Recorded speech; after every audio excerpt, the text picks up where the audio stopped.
I never know how to start serious videos, so I'm just gonna go ahead and start and hope for the best. I have already tried to record this a lot of different times, but to hell with it, let's do it. So if you are new here, welcome. My name is Mick Zazon. You can follow me on Instagram, the TikTok. I feel so old because I am just now trying to learn TikTok. It's difficult. And go ahead and hit that subscribe button. We do a lot of things here, but the most important thing that we do here and that I practice on all of my social media channels is to be as authentic as possible, to speak from my heart, and that's what you're gonna get today. So I just scared myself with my mirror. Wow.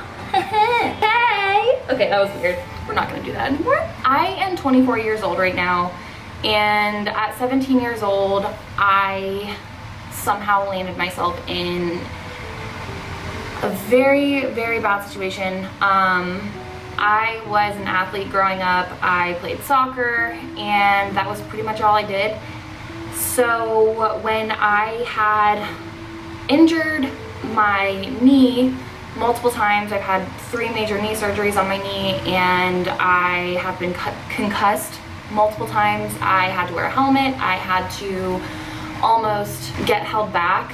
My junior year of high school, I was being scouted for D1 scholarships for soccer, and all of that kind of fell apart when I was in the hospital all the time. I couldn't play soccer anymore, didn't have my identity, and I guess that is where everything went downhill, and I didn't know myself anymore. I couldn't identify myself anymore. I was always called the athletic one, and that's how I labeled myself. Like, I was really good at soccer, I was really good at sports, and people loved me for that. And so when I had that ripped away from me, I don't know, man, like, it was heartbreaking. And I accumulated a lot of learning disabilities from my concussions. So on top of me just like completely losing my identity, I was also dealing with a lot of traumatic brain injuries. It was really difficult. I wasn't really hanging around my normal group of friends anymore because my normal schedule was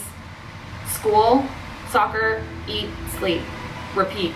When I was able to fully get back to normalcy, or at least like what normal life looked like for a human, I found myself in the wrong place at the wrong time. I met a boy at 17 years old, and I didn't know it then, but I entered a really, really terrible relationship. And it started off with isolation. He wouldn't allow me to text my friends, and he tore me away from my family. He made me think that my family was evil, and I did not have a relationship with them for about 4 years. And you know, as most all abusive relationships, it escalates slowly but very fast in a weird way. Like, I don't even know how to explain it. Those who have been through it and those who are currently going through it know exactly what I mean. Like, you don't even know that it's happening, but it just happens, and you feel so stuck. You feel so helpless, and the only person that can help you is the one who made you feel helpless, and the one who made you feel weak, and the one who made you feel so terrible about yourself. That person is the only person that makes you feel some sense of wholeness, because they manipulate you and they gaslight the hell out of you to think that they are the only person there that loves you. At 17 years old, when my friends were going to Friday night football games, I was with him, and I was being told that I was a slut, and I was being told that I wanted attention because I wore certain things, or I showed too much skin, or I wore makeup. I wasn't allowed to go to the gym, and I literally was not allowed to breathe without his say-so. And that's how all of his relationships were in his life. And you know, it really, really sucks because I know that he didn't want it to be that way. Man, yeah, like he really didn't want it to be that way, and I think that is what tore me up inside. The fact that the things that he was doing to me had already been done to him by someone he loved and by someone he could only feel whole from. And so it's just this terrible cycle that I don't know if anybody knows how to stop it. So here I am, like 17 years old, then 18 years old, and going through these cycles of abuse. You know, honeymoon phase, we tell each other that we're gonna marry each other, we love each other, and then the next minute he is throwing me up against the wall and punching the wall while I'm right next to it and telling me these horrible things that in the future, or even in that moment, I began to believe and began to say to myself on a daily basis. But the craziest part is that things that he used to tear me apart were the things that he fell for when he told me that he loved me. And they were the things that attracted him to me in the first place, and the things that were actually my biggest strengths. And he made me believe that they were weaknesses. I guess what I'm trying to say is that right now in the world, we all feel like shit. Especially those who have been through a lot of shit in their life. And especially for those who have not had a chance to deal with it in a proper way. Because right now, we're all isolated. We're all social distancing, I hope.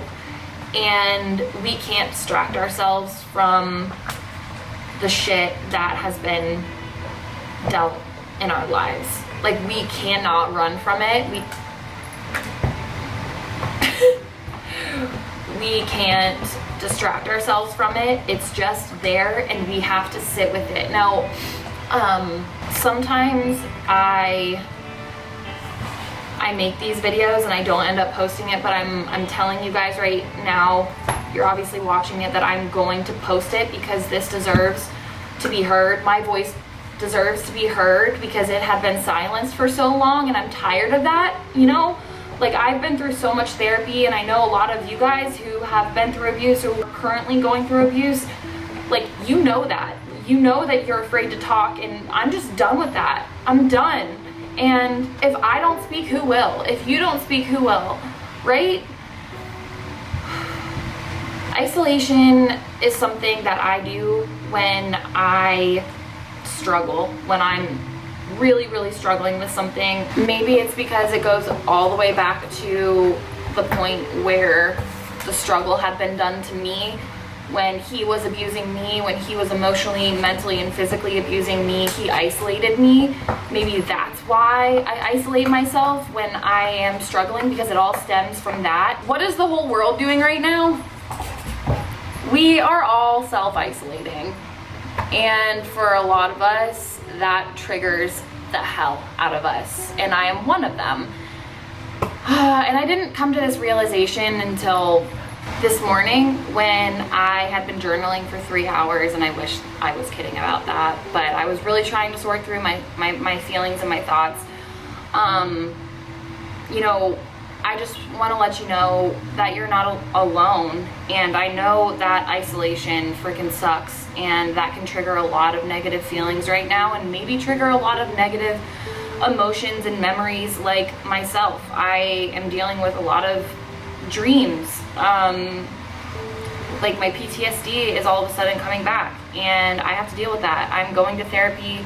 I'm not going to therapy. I'm doing virtual therapy with my therapist, and I'm being more vocal about me at least just struggling to my friends and to my family, because that stuff matters, to be able to tell those who love you, because they deserve to know what's been going on in your head. If you aren't going to therapy, maybe you are living in an area where therapy isn't available, and maybe you don't have insurance, maybe it's not financially available for you, I just want to let you know that there are options. BetterHelp is an option. I'm trying to think of what else. I mean, Psychology Today, you can type in free therapy, and I'm pretty sure, I'm almost positive BetterHelp right now is doing a month free.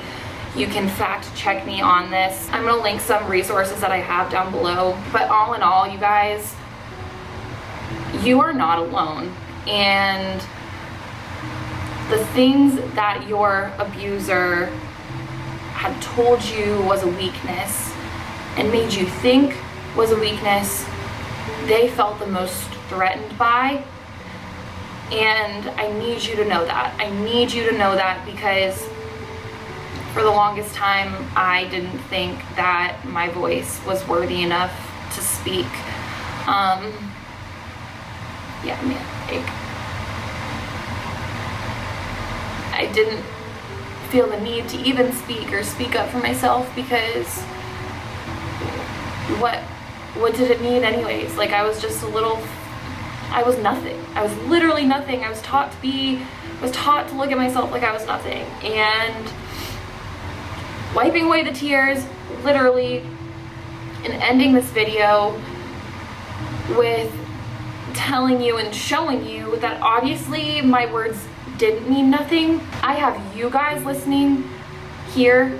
I have 350,000 people listening to me on Instagram, my TikTok audience, YouTube audience. I have my community here that loves to hear what I say, and I know that your community wants to hear what you have to say too. I hope you get something from this.